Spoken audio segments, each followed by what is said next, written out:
우리 하나님께서 70년 동안 항창제의 교회를 사랑하여 주시고 품어주신 하나님의 은혜를 찬양하나이다.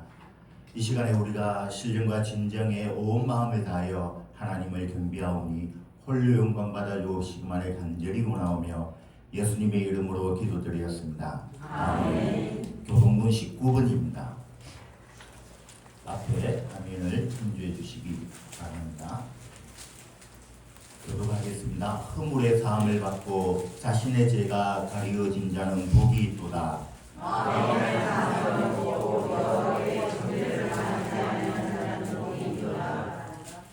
내가 입을 열지 아니할 때에 종일 시름함으로 네 뼈가 쇠하였도다.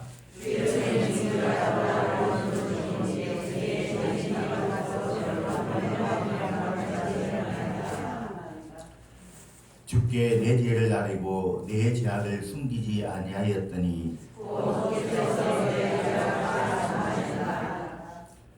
이로 말미암아 모든 경건한 자는 주를 만날 기회를 얻어서 주께 기도할지어다.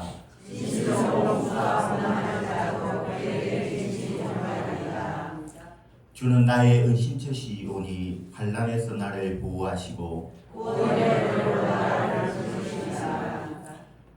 너희 의인들아 여호와를 기뻐하며 즐거워할지어다.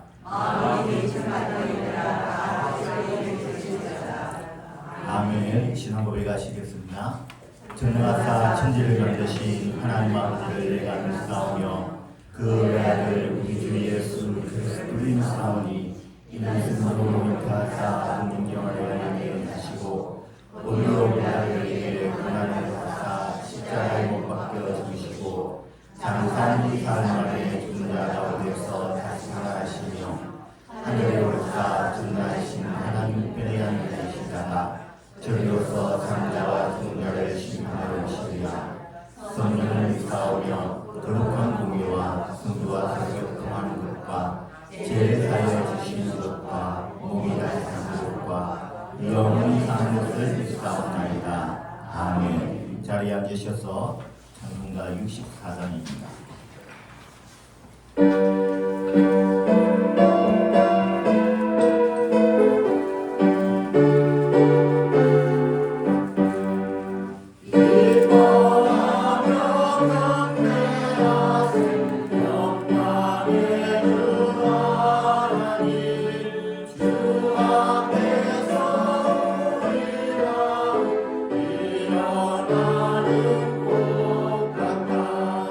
같아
은혜를 받으시오며 나라에 임하시오며 뜻이 하늘에서 이룬 것 같이 땅에서도 이루어지이다.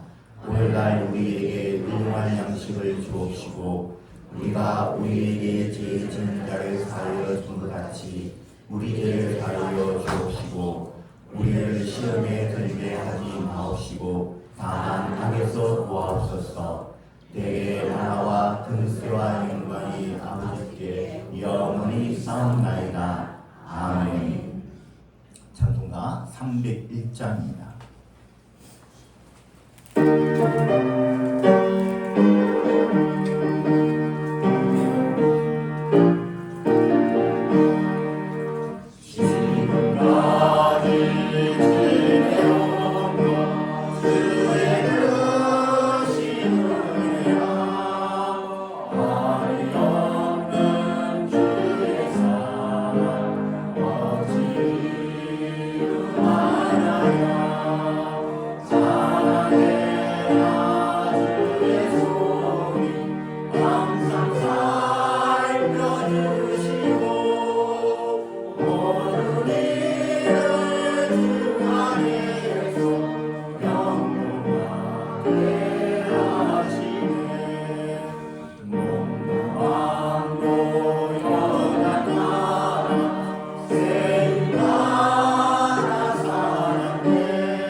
거룩하시고 감사하신 하나님 아버지, 천지를 창조하시고 이 땅 위에 임마누엘 예수 그리스도의 이름으로 성전을 이 자리에 낳도록 하나님께서 역사해 주신 크신 사랑과 은혜를 감사합니다. 아버지 하나님, 우리들의 선조들이 주님의 교회를 어루만지며 몸과 마음으로 정성을 다해서 기도했던 그때의 모습을 떠올리며 오늘 감사의 예배를 드리고자 합니다. 아버지 하나님, 힘들고 어려웠던 모든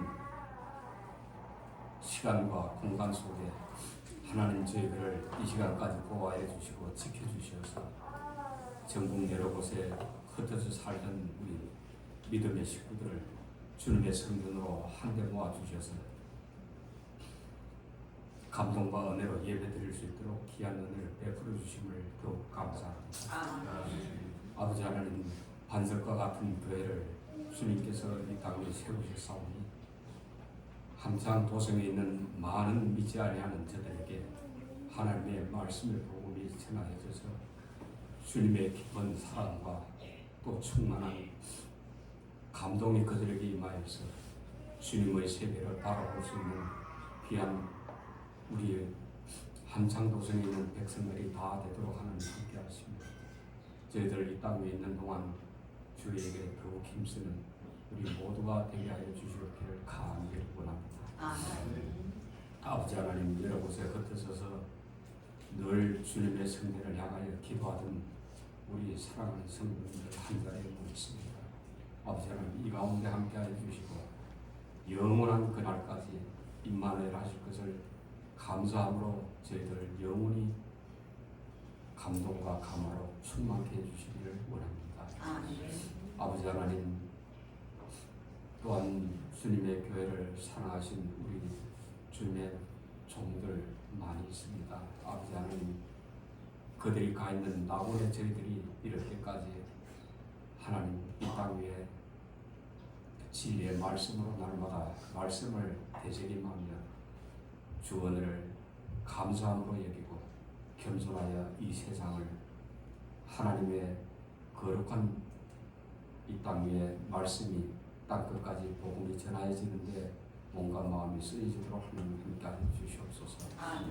아버지 이 시간도 주의 종의 입술을 통해서 말씀을 전하실 때에 성령이 온 성전 위에 가득히 임하여서 모두가 은혜받고 돌아오는 귀한 이 시간 되게 하여 주실 것을 믿사옵고 우리 주 예수님 이름 받들어서 감사하며 기도드리옵나이다. 아멘.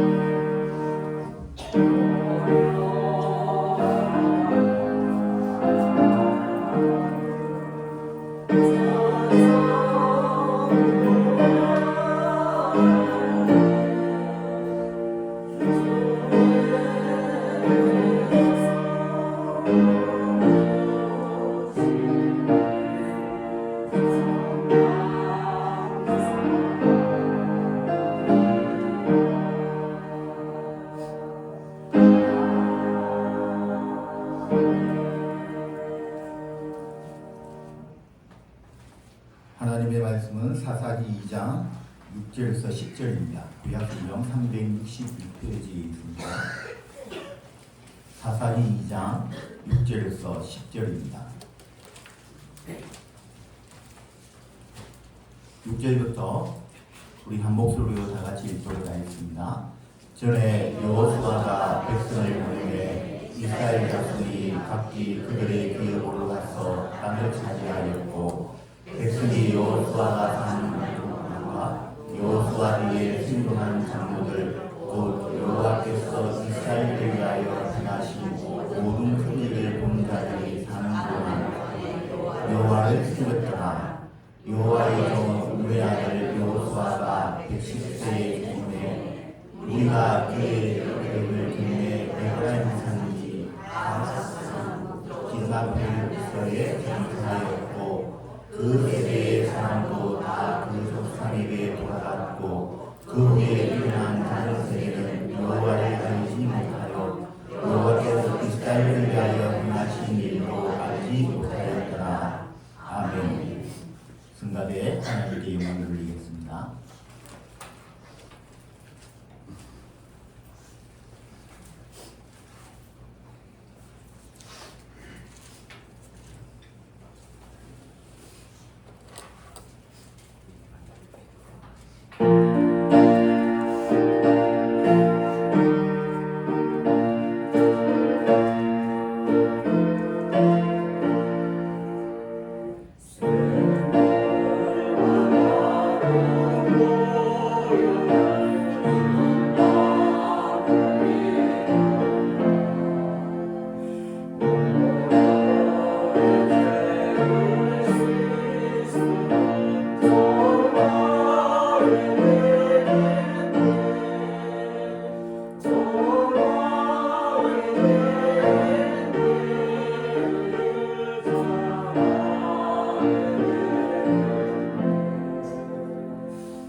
저희 교회가 70주년입니다.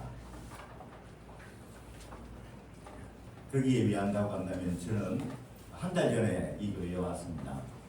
근데 제가 이 예배를 인도한다는 것이 어떤 면에서는 참 모순스럽기도 하고 우습기도 하고 70년의 역사 자체를 알지 못하는데 감히 제가 어떤 메시지를 전할 것인가 라는 고민도 참 많이 했더랬습니다. 알지는 못하지만 70년 동안 정말 수고 많이 하셨고 정말 수많은 사람들이 아마 지나갔을 겁니다.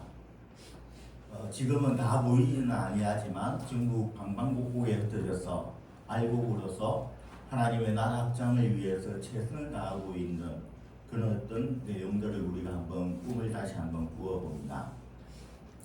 오늘 우리가 함께 나누고자 하는 내용은 여호와를 알지 못하는 세대라는 제목입니다.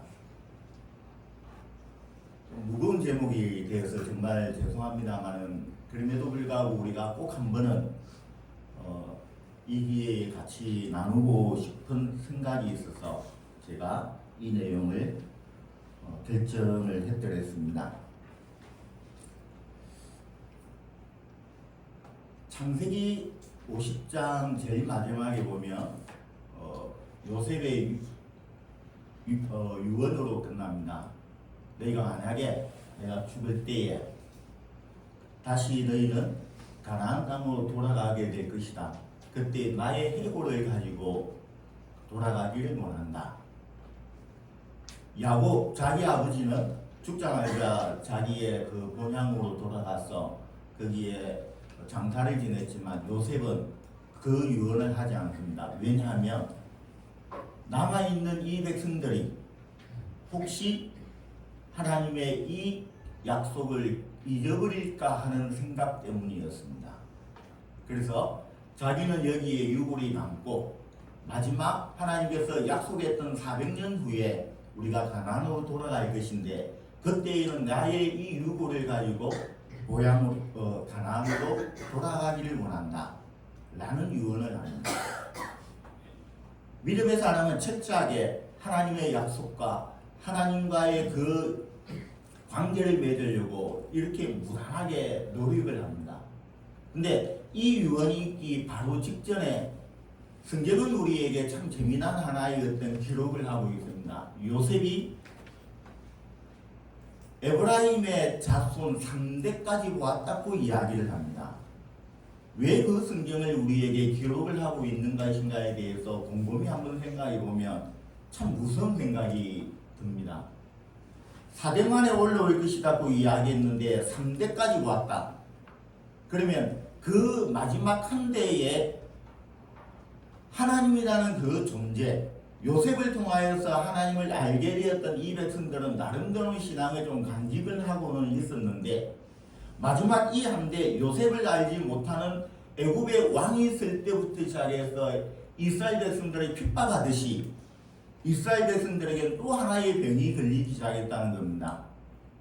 여호와를 잊어버리게 되었다는 이야기입니다.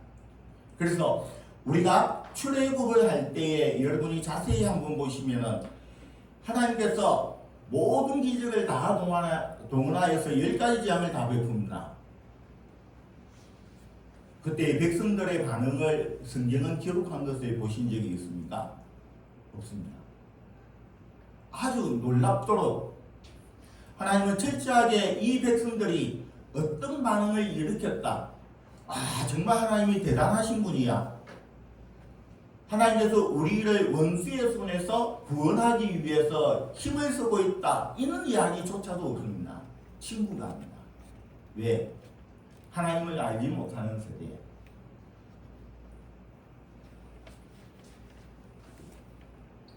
모세가 처음 나타났을 때 고역이 조금 더 심하다고 해서 거기에 대해서 성토를 하는 정도, 그 외에는 아무런 기록이 없습니다. 하나님은 10가지 재앙을 베풀 때 철저하게 애굽을 향해서 하나님이 이 재앙을 베풀 수도 있었습니다만은 하나님은 그렇게 하지 아니했던 이유는 이스라엘 백성으로 말미암아 하나님께서 이 역사를 주장하고 있다는 것을 깨닫게 하기 위해서 세 가지는 이스라엘도 같이 당합니다. 네 번째 파리장으로부터 구별하기 시작하면서 10가지 장은 애굽에게만 나타나지 않는 우연이 아니라는 이야기입니다. 그렇게 거대했던 전 세계의 가장 최강대국이었던 이 바로가 서서히 무너지고 있는 모습, 철저하게 애굽이라는 신을 향해서 타겟을 삼아서 하나님께서 재앙을 내리고 있으니 이 사람들이 섬기고 있는 신은 아무것도 아니라는 것을 가르쳐주고 있었는데 별로 감흥이 없었다는 이야기입니다. 왜? 여호와를 알지 못하는 세대가 길게 감으로 말미암아 하나님이 어떤 분인지, 하나님께서 우리에게 무엇을 약속했는지조차도 알지 못하는 그 세대가 이어졌던 겁니다. 10가지 재앙이 일어나고 홍해를 건너기 위해서 거기에 모여들었을 때 홍해가 앞에 가로막혀 있습니다. 뒤에서 600성이나 되는 병거가 쳐들어옵니다. 뒤에 보병들이 쳐들어왔겠죠. 아우성들입니다. 이제 우리는 죽었다. 10가지 재앙을 통해서 하나님이 어떤 분인가에 대해서 보여주었는데도 불구하고 이 홍해에 가로막혀 있는 백성들은 두려움에 떨고 있었습니다. 그리고 돌을 들고 모세를 죽이려고 했었습니다. 왜 우리를 끌고 나와서 여기에서 죽게 만드느냐에 대해서 항의를 하면서 반란 자체가 일어나는 바로 직전이었습니다. 모세홀로 하나님 앞에 무릎을 꿇고 기도합니다. 하나님이 어떻게 해야 됩니까? 네가 가지고 있는 것이 무엇이냐? 지팡이입니다. 내밀라. 내미니까 강한 바람이 불므로 밤새 그 강한 바람으로 홍해의 물들이 물러갑니다. 쉽게 영화 보셨죠?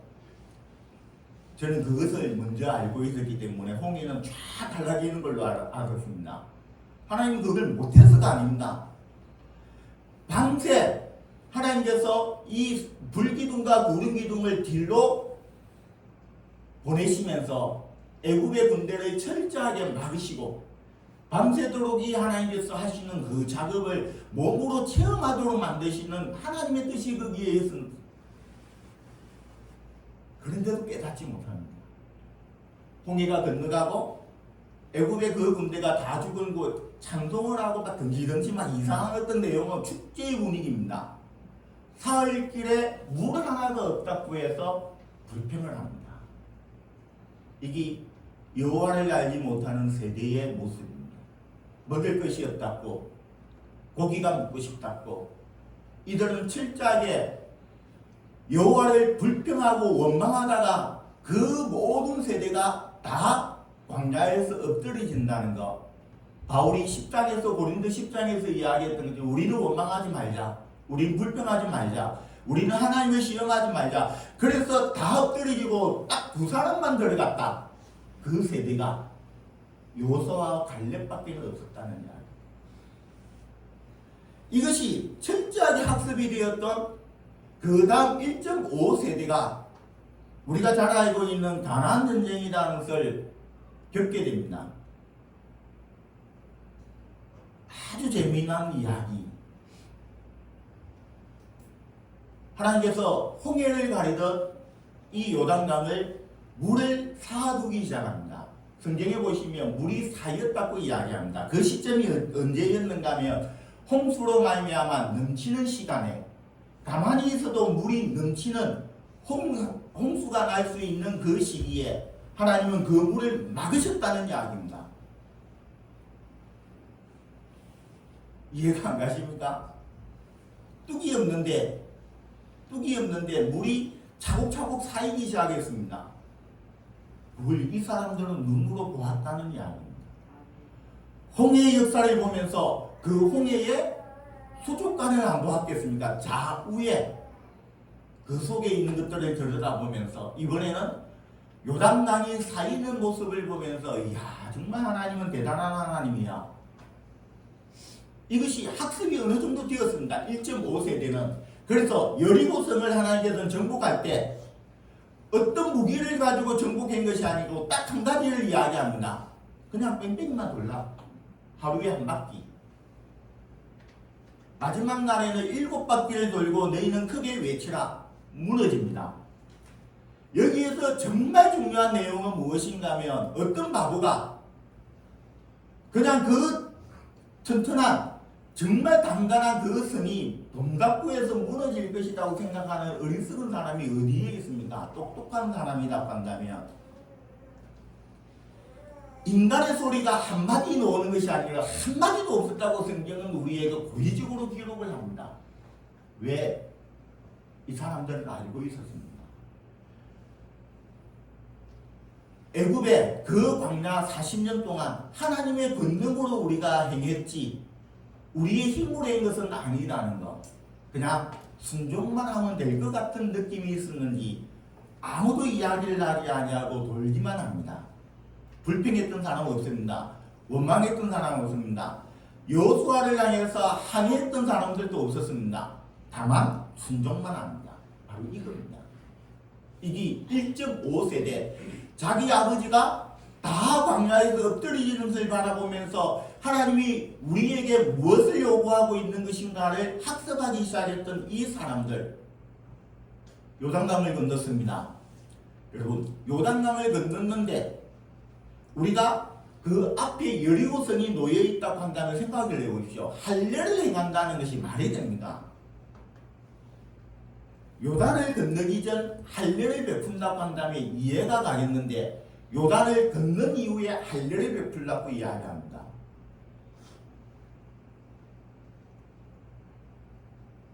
군대가 쳐들어오면 몰살당합니다. 꼼짝도 못하는. 근데도 거기에도 항의가 없습니다. 너무 부풀렸기 때문에 아이성이라는 이 조그만 성 거기에서 실패를 합니다. 사람들이 업이 되었죠. 그렇게 이야기합니다. 여호수아가 뭐 다 갈 필요 있어? 라고 이야기하니까 옆에서 누군가가 이야기합니다. 여호수아여 우리에게 2,3,000명만 주옵소서 저 성을 무너뜨리겠나이다. 여기에서 첫 번째 실패를 합니다. 왜?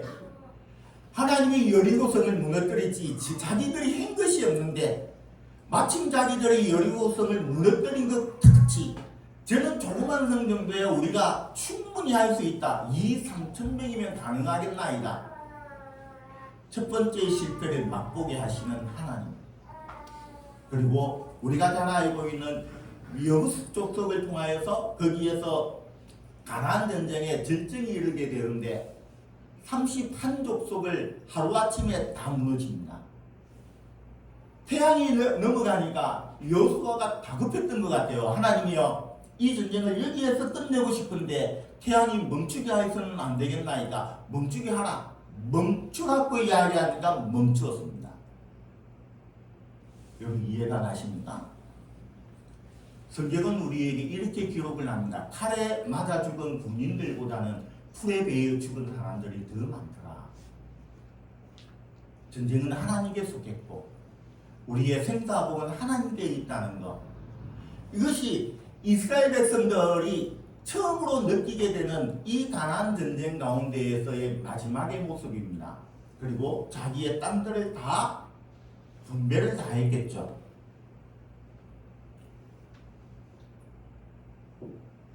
우리는 24장에 여호수아 24장 제일 마지막에 보시면 땅을 분배 다 한 이후에 여호수아가 갑자기 12지파의 장로들을 다 불러 모읍니다. 무엇인가 여호수아는 뭔가 새한 어떤 감각을 느꼈던 것 같아요. 그리고 뜬구름 없는 이야기를 하고 있습니다. 너희는 다 이방에 우상을 섬긴다 할지라도 나와 내 집은 여호와 하나님만 섬길 것이라고 이야기하면서 마지막 유언을 던지고 있습니다. 그 이야기가 여호수아 마지막에 있는 이야기와 사사기 1장과 2장이 겹치고 있습니다. 중복되는 내용도 있고 조금 보충하여서 사사기에서 기록을 하고 있는 내용이 있지만 여기에는 중복이 됩니다. 여호수아는 알고 있었던 것 같아요.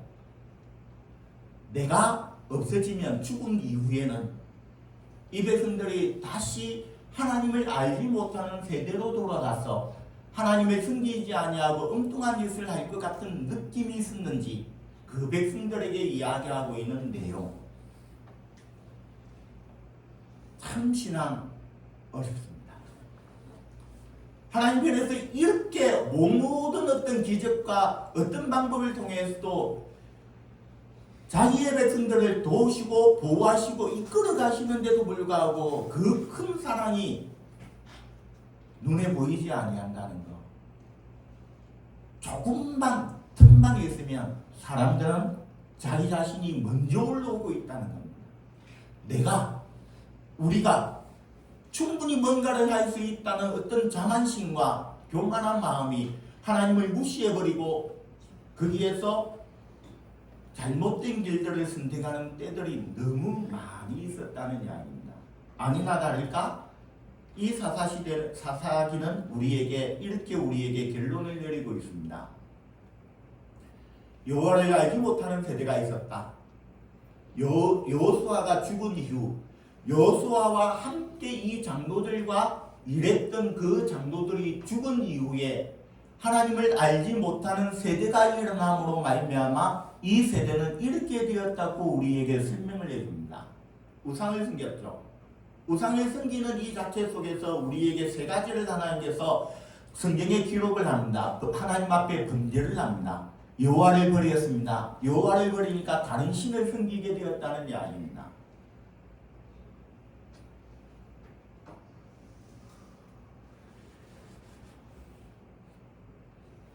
우리가 70년이라는 이 기나긴 세월 동안 우리는 제가 얼핏 어저께 그 듣기로는 이렇습니다. 개척 멤버로부터 시작해서 지금까지 계시는 분은 아마 없는 걸로 제가 들었습니다. 어릴 때에 중간에 오시는 분, 그러니까 많은 세대를 오고 갔다는 이야기겠죠. 우리는 70주년을 하나님 앞에 감사하면서 70년 동안 우리 교회가 하나님 앞에 어떤 축복을 받았으며 그 축복의 대가들이 지금 우리에게는 어떤 열매들을 맺어나가고 있는 것인가 라는 생각을 한번 해보았으면 좋겠습니다. 제가 이 여호수아를 읽을 때 가장 가슴 아팠던 부분이 바로 24장이었고 오늘에 있는 이 본문입니다. 그렇게 믿음이 걸출했던 여호수아와 갈렙이라는 이 사람이 왜 자녀들에게 여호와에 대해서 가르치지 아니했을까? 왜 지도자를 정말 똑바른 지도자를 세우지 못했을까? 그 장로들이 살아있을 때 이 자녀들에게 하나님은 이런 분이야 라고 가르쳐주지 못했을까? 그러면서 내 자신을 한번 발견을 해봅니다. 나는 여기에서 비판할 수 있는 위치에 있을 것인가? 제가 최정원 목사님을 대학교 때 만났습니다. 아주 우연스러운, 제가 그때는 성경을 정말 몰라서 어떻게 하면 성경을 알 수 있을 것인가에 대해서 심각하게 제가 기도하던 때였습니다. 한 5년을 기도했던 것 같아요. 우연히 저희 교회에 부흥에 오셨던, 그래서 그분을 이제 처음으로 만나게 되었고, 제가 신부를 보게 된 것은 제 기억으로는 아마 부산의 부정교회 그곳에서 부흥회 할 때입니다. 성경 공부를 할 때 제가 그분을 처음 봤지 싶습니다. 아주 재미난 분이시더라고요. 키도 별로 안 크신데 그때 연세가 조금 계시니까 성경 공부를 하는데 제 기억이 맞다고 한 다음에 의자에 앉으셨어요. 그리고 머리는 조금 하얗고 그리고 머리는 별로 없었고 여러분도 어느 정도 기억은 하실 겁니다. 근데 한참 성경 공부를 하다가 제일 마지막에 이런 말씀을 하신 적이 있습니다. 내가 신사불참배 때문에 투옥되었던 마지막 남아있는 목사이다. 그리고 내가 알고 있기로는 장로 중에 한 분이 신사불참배 때문에 투옥하여서 지금 살아계시는데 미국에 계신다는 소문을 듣고 살았는지 죽었는지는 생사에 대해서는 제가 잘 모른다 라고 이야기를 하면서 이 이야기를 이어갔습니다. 우리나라에 순교자의 피가 흐르는 바로 지금까지의 이 피가 흐르고 있는 동안 우리는 하나님을 잘 섬겨야만 합니다. 그러면서 울기 시작했었습니다. 연세 드신 분이 그 짧은 그 한마디를 던지면서 먼저 우시는 모습이 아직도 제가 눈에는 흔합니다. 일정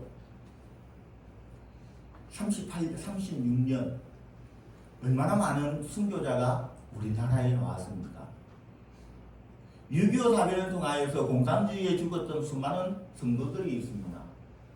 그 피가 아직도 한국에는 흐르고 있습니다. 이제 그분까지 가셨으니 순교자의 어느 후손들이 있을지는 모르지만 순교자의 반열에 있는 분은 없겠죠.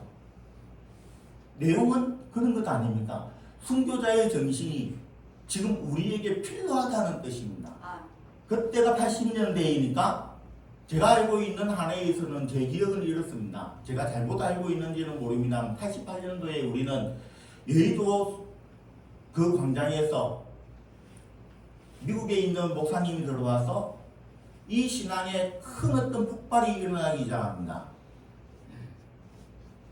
양적인 폭발, 정말 이 세계에서 유례가 없을 정도의 큰 어떤 확산들이 일어납니다. 제가 그 이야기를 들었던 바로 그 시점이거든요.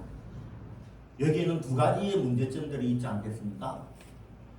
양적인 편장을 통하여 하나님께서 우리에게 많은 믿는 자를 주심과 동시에 또 한쪽에 다른 어둠이 있었으니 그것이 무엇인가 하면 수많은 사람들이 들어옴으로 말미암아 세속화가 가속화되었던 것이 바로 거기에서 시작이 됩니다.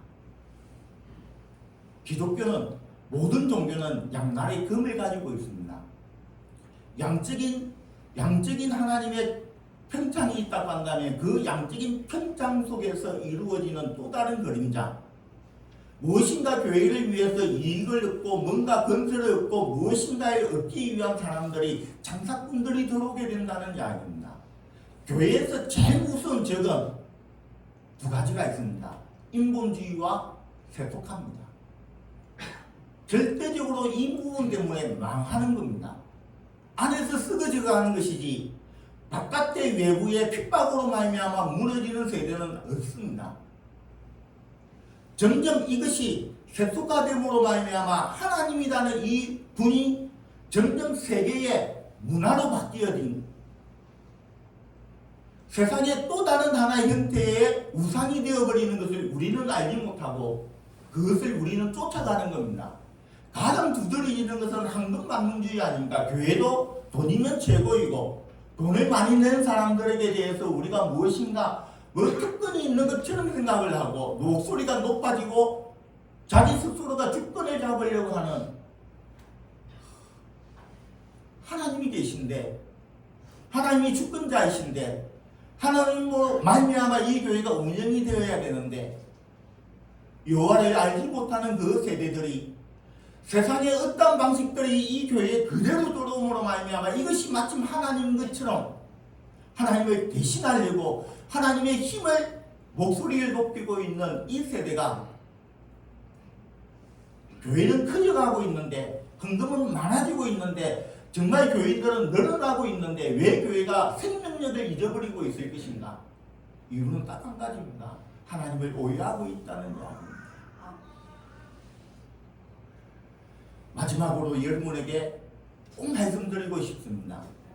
70주년 정말 이 많은 기간 동안 수많은 사람들이 그쳐갔을 겁니다.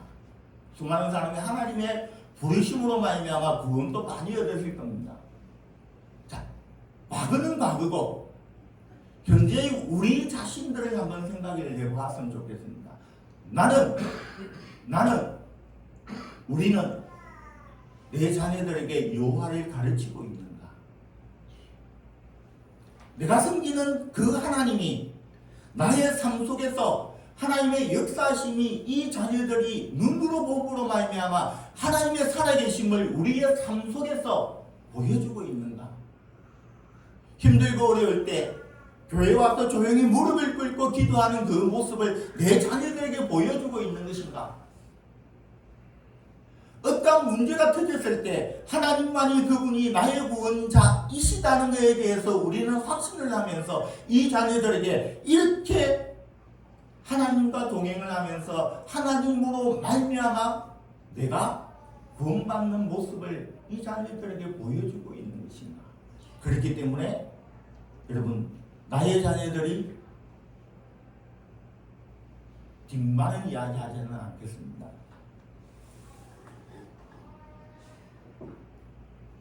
한 가지만 말씀드리고 마칠까 합니다.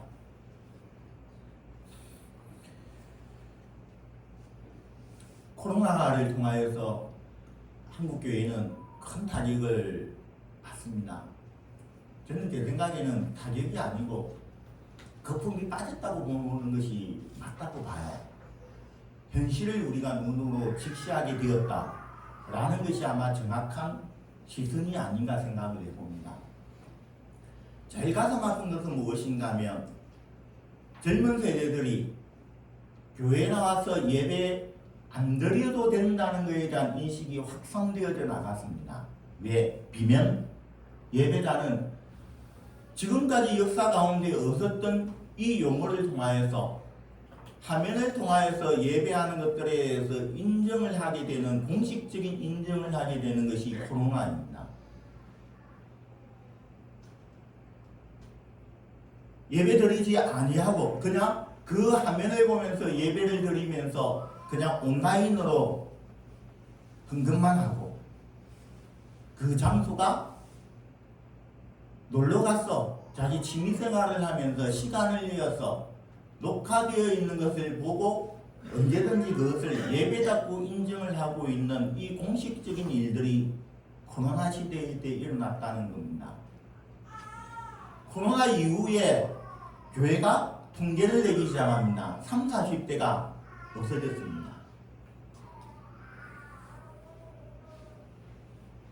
제가 있는 그 경북노예 그곳에서 거기에서 좀 큰 교회가 있습니다. 한 600명 정도, 잘 모일 때는 한 800명 정도 모였던 교회. 코로나 이후에 자기들도 이제 재정에 대한 문제가 있었고 청년들이 이제 빠져나가는 걸 보면서 심각한 어떤 것이 있었는지 당회에서 통계를 내기 시작했습니다. 11조 내는 그 사람들이 어느 정도 될 것인가에 대한 분포도를 했습니다. 30, 40대는 진짜 표현으로 한다고 10명이 안 됩니다. 정확하게 이야기하면 5명 손가락 안쪽으로 뽑더라고요. 그러면서 이야기하는 게 심각했다라고 이야기를 합니다. 이것이 지금 우리가 작금에 우리가 이 한국교회가 맞닿고 있는 현실입니다. 여러분 안 그렇습니까? 대구에 문화교회가 있습니다.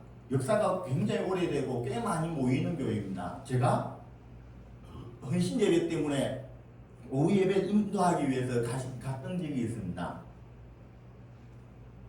깜짝 놀랐습니다. 50대 중반부터 시작해서 70대 연대 드신 분만이지 청년들이 거의 안 보였습니다. 도시 한복판에 이 정도 규모가 되는 교회가, 청년들이 오후 예배를 드리는 교회가 사람을 찾아보기 힘든 때가 되었구나 라는 절실함을 생각을 해봅니다.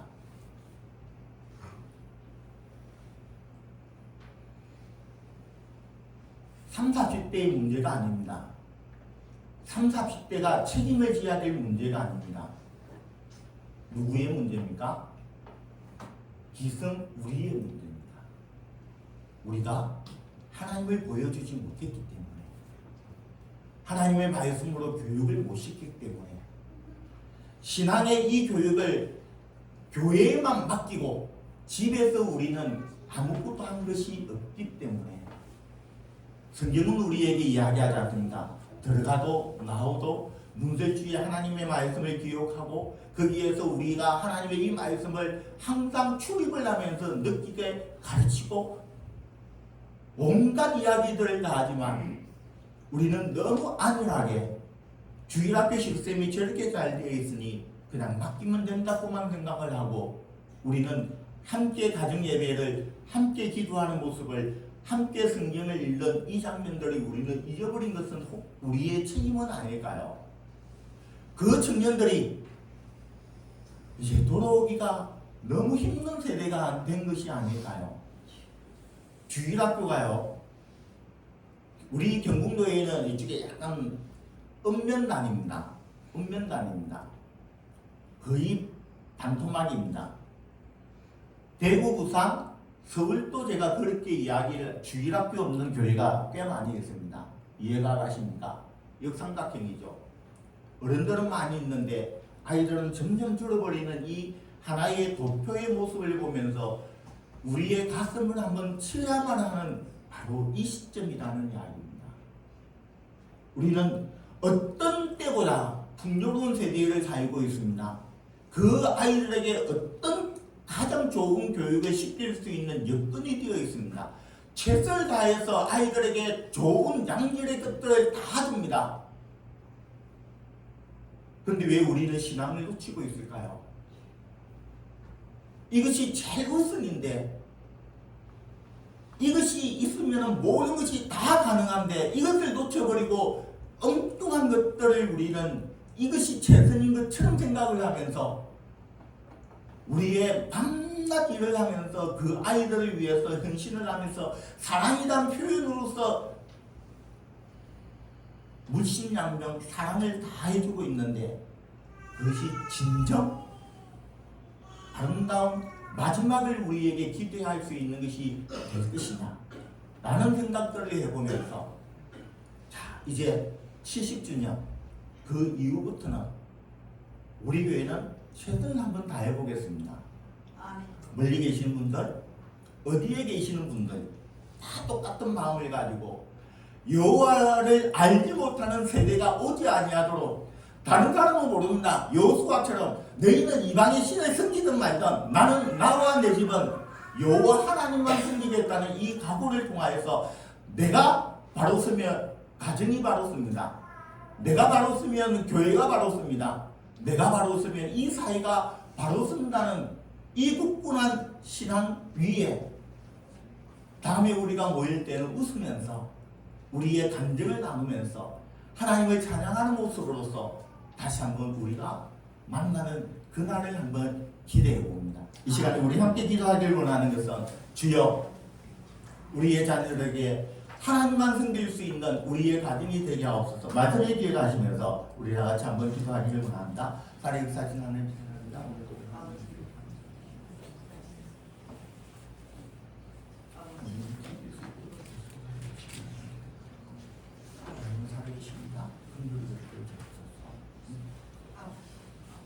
고마우신 하나님, 이 시간 우리의 모든 아버지 하나님의 마음이 오직 하나님만 아버지 하나님이 향할 수 있도록 인도하옵소서.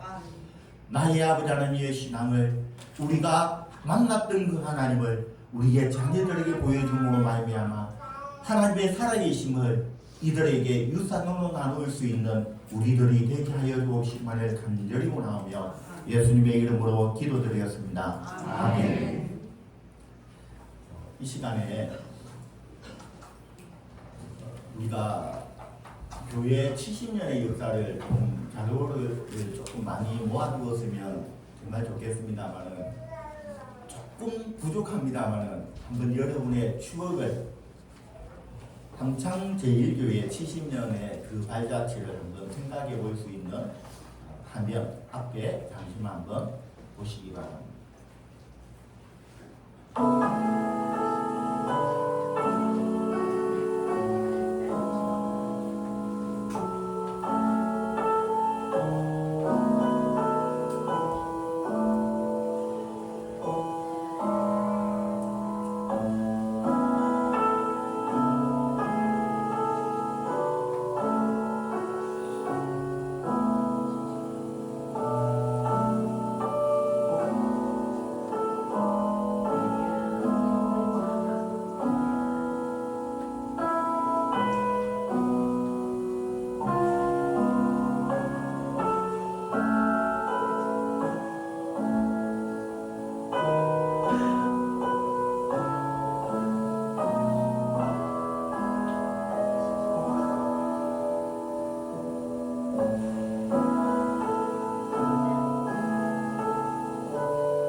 혹시 사진 속에 여러분이 계신지는 모르겠습니다. 추억을 다시 한번 되짚어 보시면서 첫사랑을 회복할 수 있는 시간이 되었으면 좋겠습니다. 찬송가 310장 부르시면서 전송하도록 하겠습니다.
하나님께 예물 드리신 분들이 있습니다.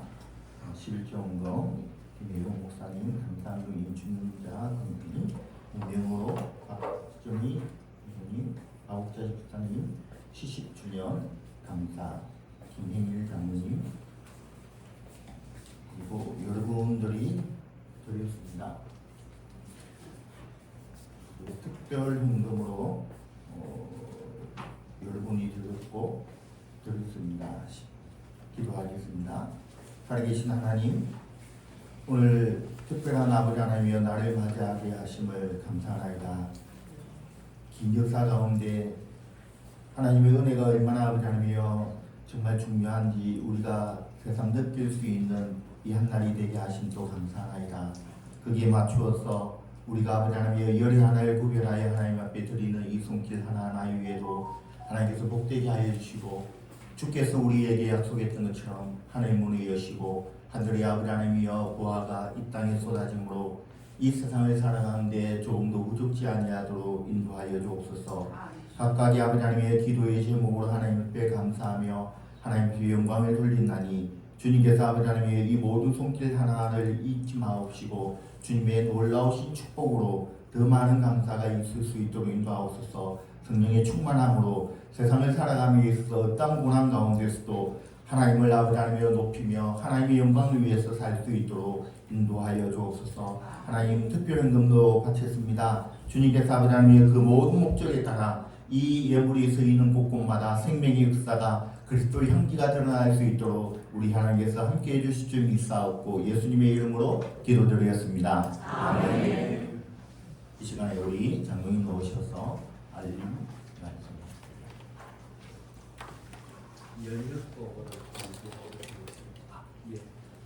김현일 장로님 나오셔서 연역 보고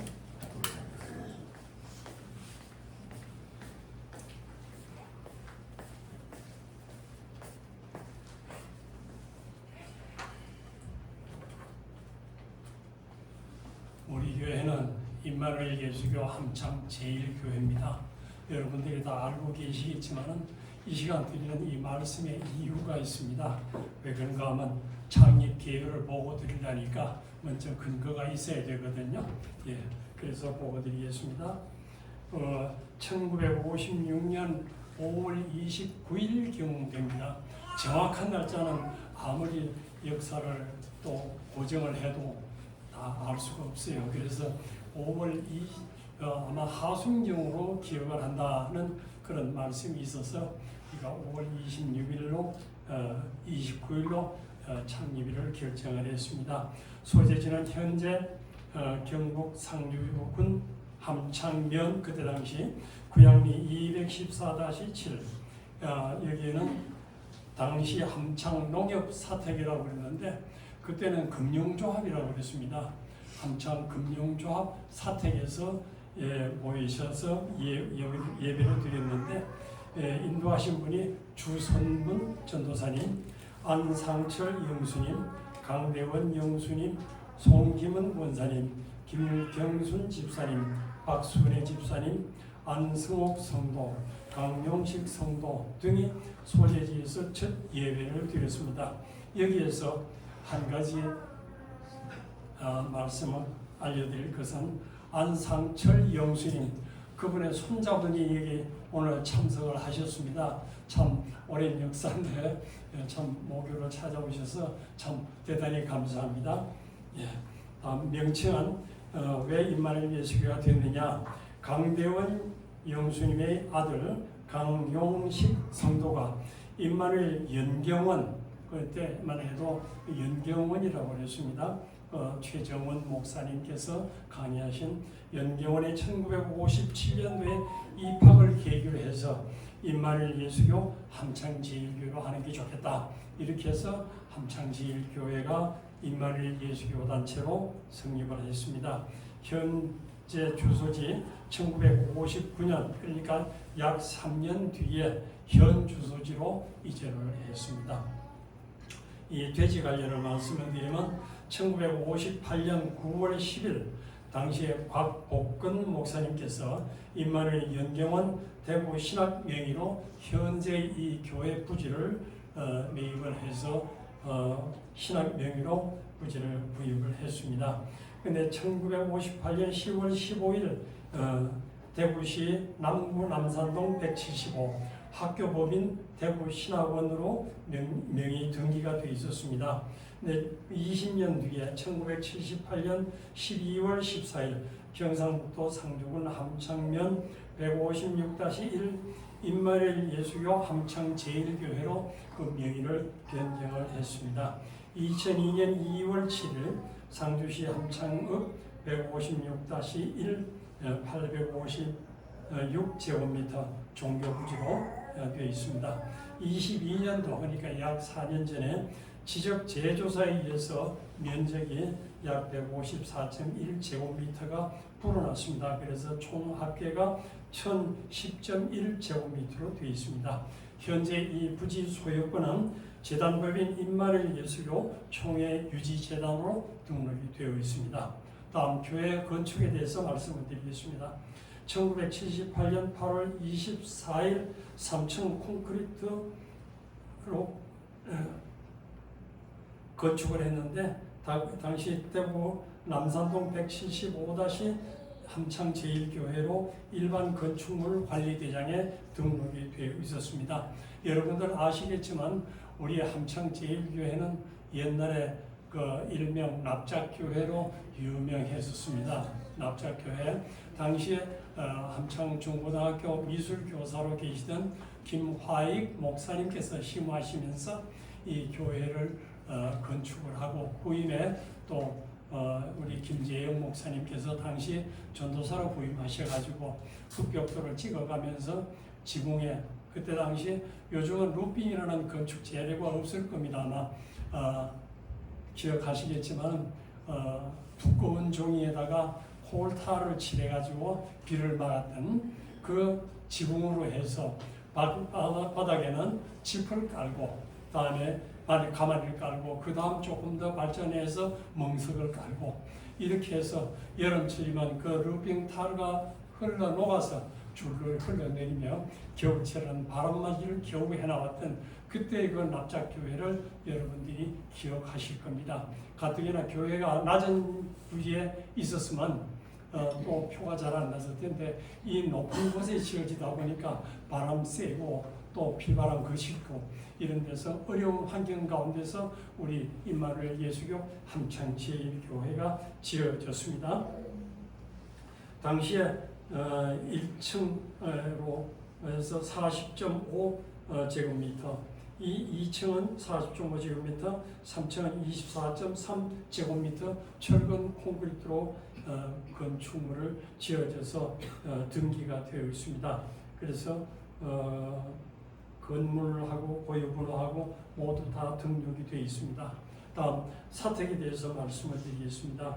2004년 8월 8일 건축허가 함창읍 구양리 156-1 해서 함창 제1교회 사택이 이제 다시 지어졌는데 그때 당시 사택이 여러분들 기억하시는지 모르겠습니다만 스레이트 지붕으로 참 납작하게 겨우 허리를 굽혀 들어갈 수 있을 그런 토담집 위에 지어졌던 우리 교회 사택이었습니다. 이것을 2004년 8월 8일 건축 허가를 받아서 현재 건물로 지어졌는데 8월 10일 날 착공해서 2004년 10월 24일 준공을 했습니다. 2020년 6월 3일 시멘트 벽돌 구조 슬라브 지붕 단층 주택으로 지어졌습니다.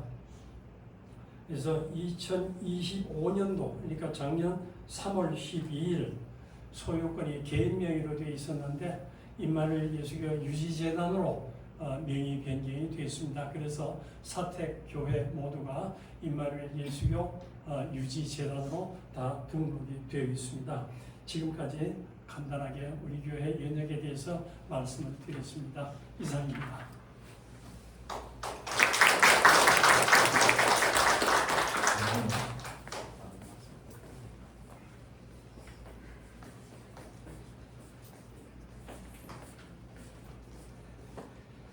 자꾸 시간이 길어져서 죄송합니다. 특히 오늘 우리 교회에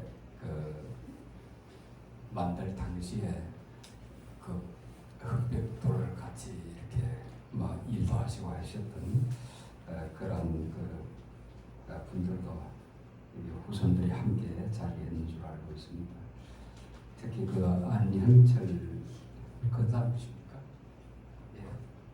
그 분께서 또 이렇게 교회를 사랑하는 마음으로 또 멀리서도 헌금도 보내주시고 해서 목사님께서 받으셨었어야 오늘 헌금 드릴 때로 해서 헌금을 함께 드렸습니다.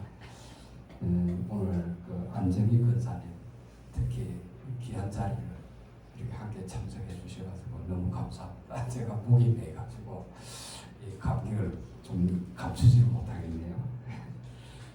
네, 그리고 오늘 예배 마친 후에 잠시 우리 이왕 함께 모였으니까 우리 기념하는 마음으로 우리 예배 마친 후에 엎드려서 잠시 사진을 한 장 찍고 그렇게 점심을 나눴으면 합니다. 예, 이상입니다.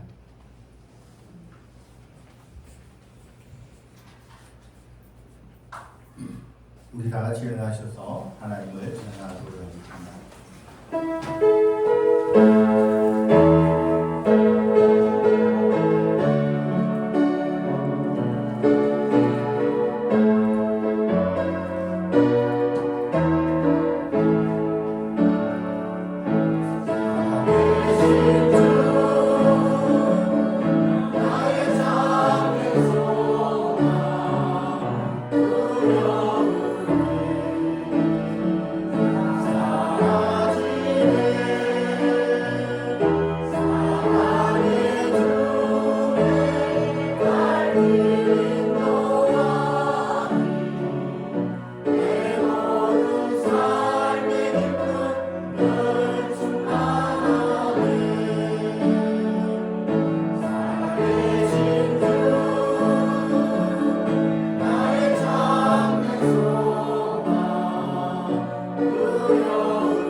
김예롱 목사님 오셔서 축도하겠습니다.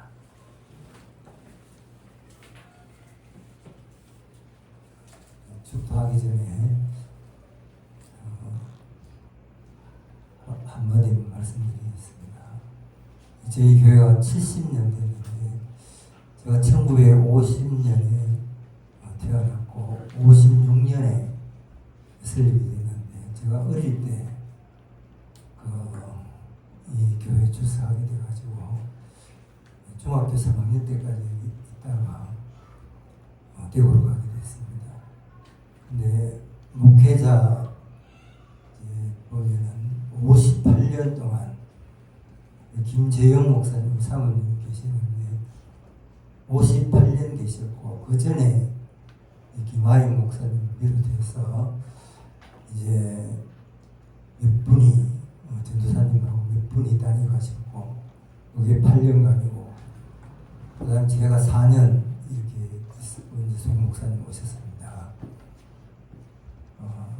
오늘 특별히 서울서 설립 당시에 최초의 안상철 영수님 제가 어릴 때 봤습니다.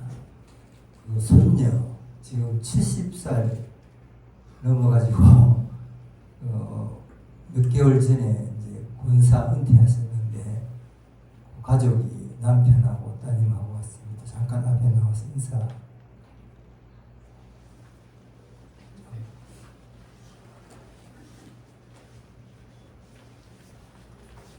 안준희 군사님 남편하고 따님 말씀하시려면 하시고 아니면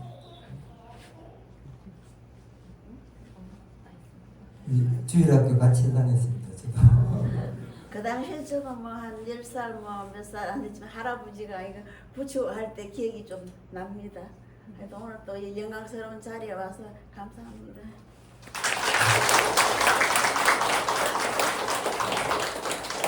좌우는 카톡으로 연락드리고 그렇게 하고 있습니다. 축도 드리겠습니다. 지금은 우리 주 예수 그리스도의 원하신 은혜와 성부 하나님의 극진하신 사랑하심과 성령님의 감동 감화 충만 교통 내주하심이 이제 교회를 사랑하고 주님을 사모하는 마음으로 섬기며 복음을 회개하며 복음을 전하기를 원하는 저희 심령들 머리 위에 또 특별히 참석하신 성도님들 머리 위에 영원히 함께 하시기를 예수님 이름으로 축원하옵나이다. 아멘.